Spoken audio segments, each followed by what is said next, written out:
ओम तत्सत। ओम श्री परमात्मने नमः। ओम श्री गुरुवे नमः। संसार रूपा माया का मिथ्यात्व, साधना का क्रम, आत्मा के अज्ञान से दुख और ज्ञान से ही सुख का कथन, आत्मा की निर्लेपता और जगत की असत्ता का प्रतिपादन। श्री वशिष्ठ जी ने कहा, परम सुंदर आकृति वाले रघुनंदन, अब तुम सावधान होकर इस उपशम प्रकरण को सुनो, जो उत्तम सिद्धांतों के कारण, सुंदर और मोक्षप्रद होने के कारण हितकारक है।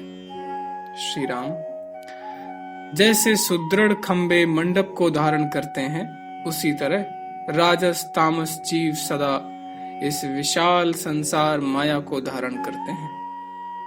शास्त्रों के अभ्यास, साधु पुरुषों के संग तथा सत्कर्मों के अनुष्ठान से जिनके पाप नष्ट हो गए हैं, उन्हीं पुरुषों के अंतःकरण में प्रज्वलित दीपक के समान सार वस्तु का दर्शन कराने वाली उत्तम बुद्धि उत्पन्न होती है।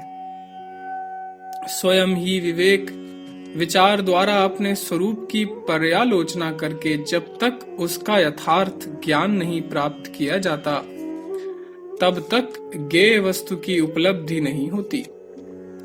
जो वस्तु आदि और अंत में भी नहीं है, उसकी सत्यता कैसी?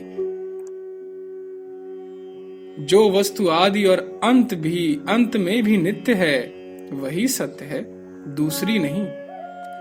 आदि और अंत में भी जिसकी सत्ता नहीं है, ऐसी मिथ्या वस्तु में जिसका मन आसक्त होता है, उस मूढ़ पशु तुल्य जंतु के हृदय में किस उपाय से विवेक पैदा किया जा सकता है? रघुनंदन, पहले शास्त्र के अभ्यास से, उत्तम वैराग्य से तथा सत्पुरुषों के संग से मन को पवित्र करना चाहिए।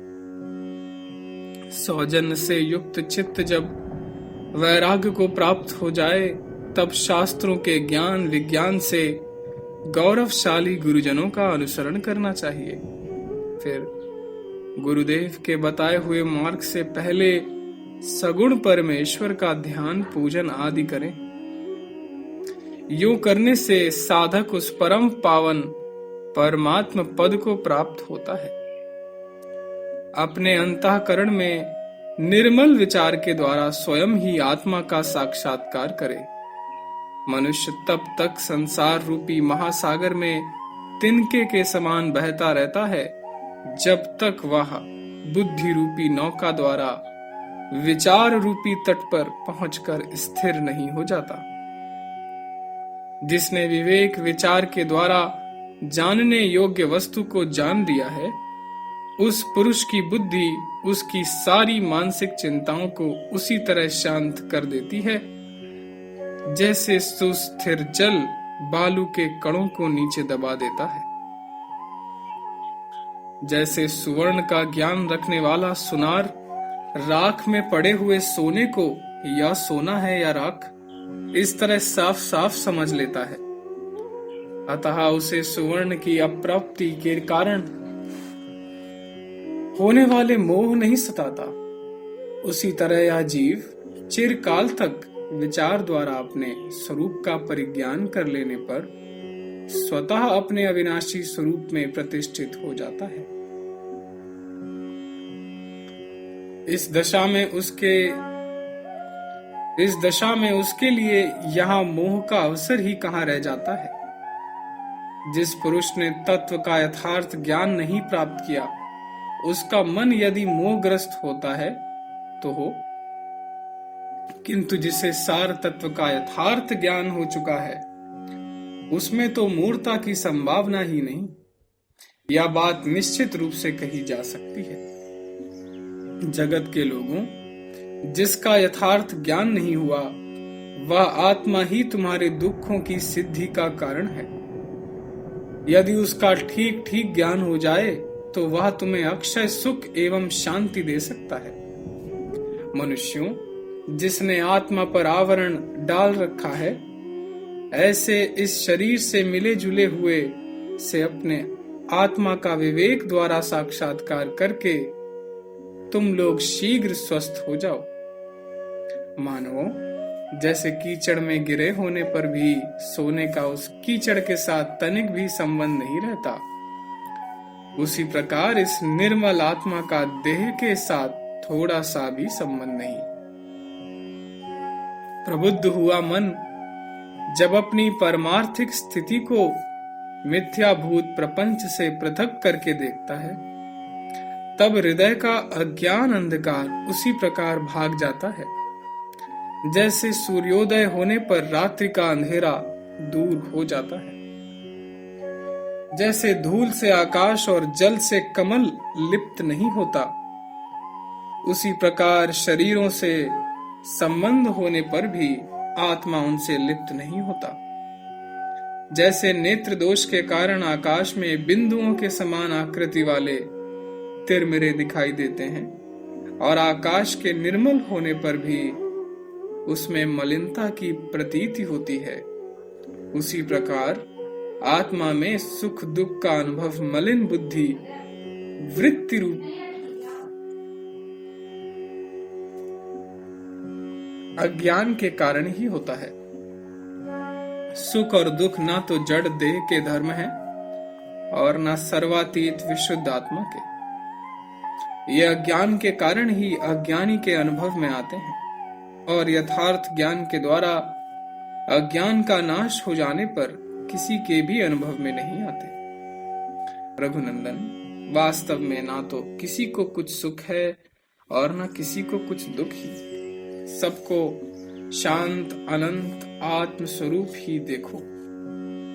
ये जो विस्तृत सृष्टियों के दर्शन होते हैं, इन्हें जल में तरंगों और आकाश में मोर पंखों के समान आत्मा में ही देखना चाहिए। अर्थात जैसे जल ही तरंग रूप में दिखता है, उसी प्रकार ब्रह्म ही जगत के रूप में दृष्टिगोचर होता है।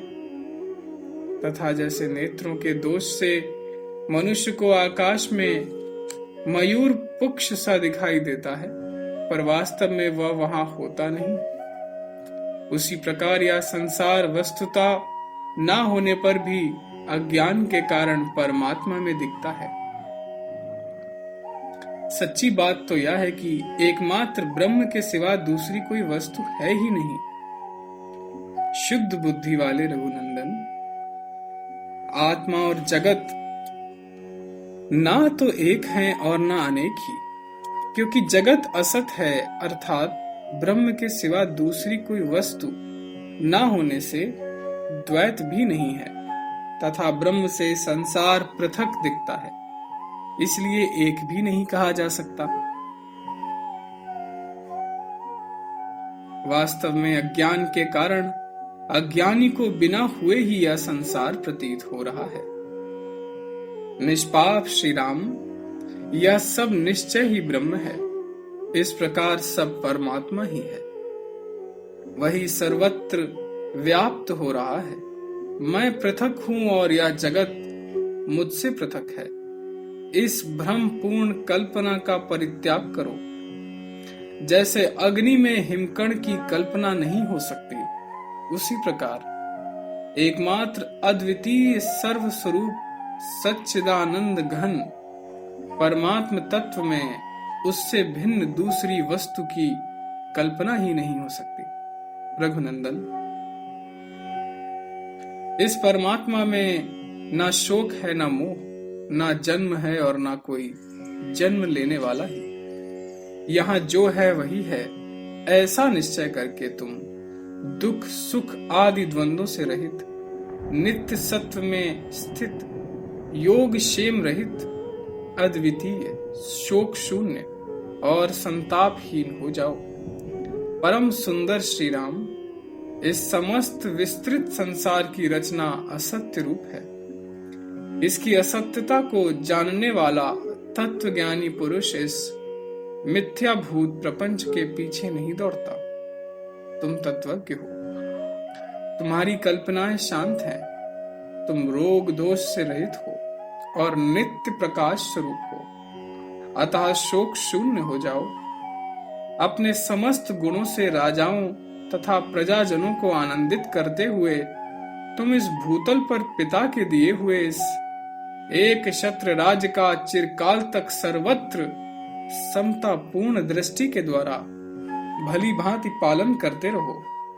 यहाँ कर्मों का ना तो त्याग उचित है और ना उनमें राग होना ही उचित। ओम तत्सत, ओम तत्सत, ओम तत्सत।